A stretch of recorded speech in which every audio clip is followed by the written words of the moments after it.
Halo MotoGP lovers, selamat datang di channel FMGP Sport, channel yang akan menyajikan berita seputar dunia balap spesial untuk Anda. Jika Sobat GP terhibur dengan berita yang kami sajikan, jangan lupa subscribe dan nyalakan notifikasinya. Baiklah, langsung saja mari kita simak berita selengkapnya.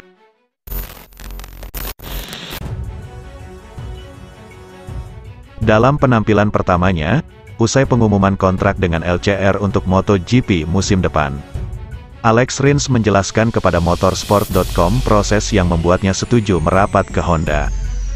Meskipun penandatanganan kesepakatan kerjasama telah dilakukan beberapa minggu sebelumnya, baru pada Selasa tanggal 19 Juli tahun 2022, tiga pihak yang terlibat, LCR, Honda dan Alex Rins, mengkomunikasikan kontrak yang akan menjamin rider Spanyol itu akan menggeber RC213 V2 musim ke depan.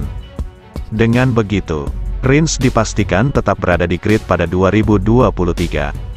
Sesuatu yang bahkan ia ragukan, ketika setelah Grand Prix Spanyol, kabar mengejutkan muncul, Suzuki menutup proyek MotoGP-nya usai 2022. Saya takut kehilangan pekerjaan saya atau berakhir dengan motor yang tidak kompetitif, Rins mengakui dalam podcast Tank Slapper di Autosport. Sebelum melanjutkan cerita mengenai berbagai opsi yang tersedia untuknya dan mengapa pada akhirnya memilih bergabung dengan LCR Honda. Saya sangat senang karena saya tidak bisa melihat diri saya berada di atas motor non-resmi, atau pabrikan.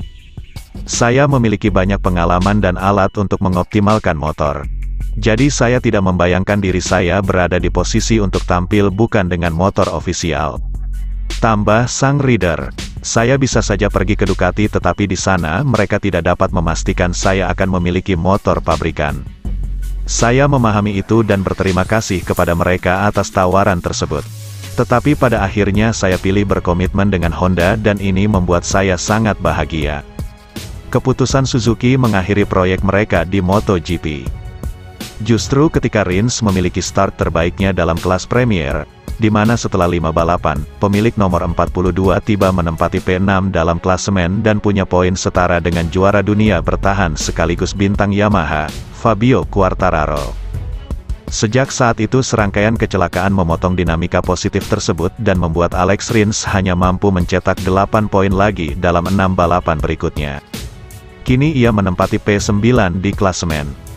Pembalap 26 tahun tersebut unggul 2 angka atas rekan setimnya di Suzuki sekaligus juara dunia MotoGP 2020, Joan Mir, yang diperkirakan bakal mengumumkan kepindahannya ke Repsol Honda dalam waktu dekat.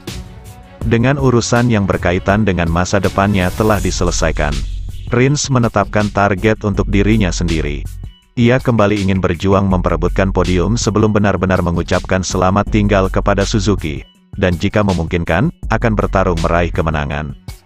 Dari sudut pandang saya, motor GSX RR tahun ini adalah salah satu yang paling kompetitif yang pernah dibuat Suzuki. Balapan pertama pada paruh kedua musim akan dimulai di Silverstone, trek yang sangat saya sukai.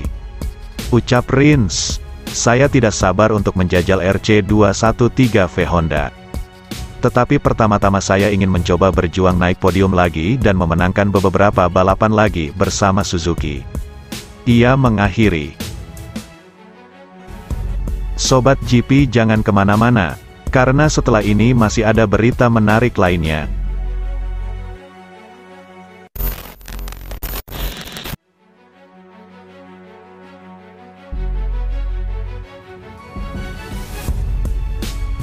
Halo MotoGP lovers, selamat datang di channel FMGP Sport, channel yang akan menyajikan berita seputar dunia balap spesial untuk Anda. Jika Sobat GP terhibur dengan berita yang kami sajikan, jangan lupa subscribe dan nyalakan notifikasinya. Baiklah, langsung saja mari kita simak berita selengkapnya.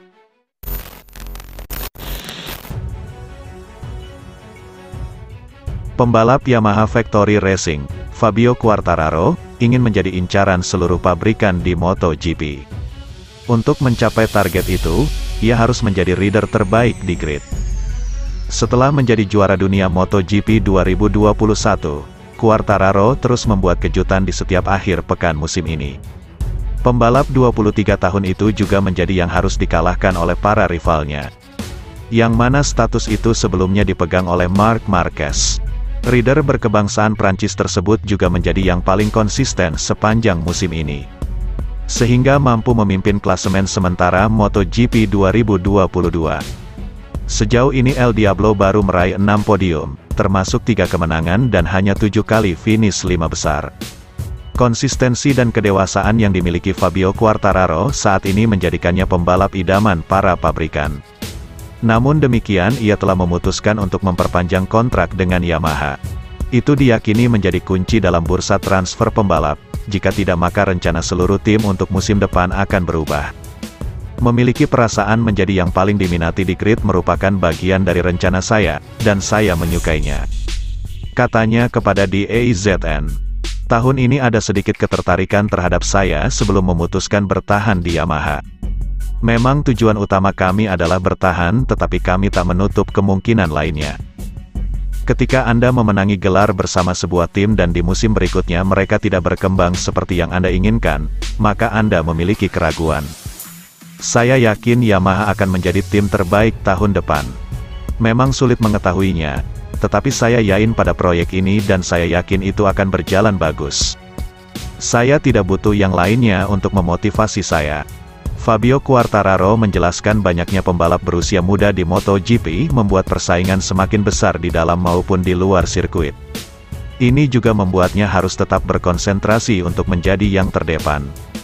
Di MotoGP dan secara keseluruhan, saya hanya bergaul dengan orang-orang terdekat karena sangat sulit untuk memiliki hubungan baik di kategori ini.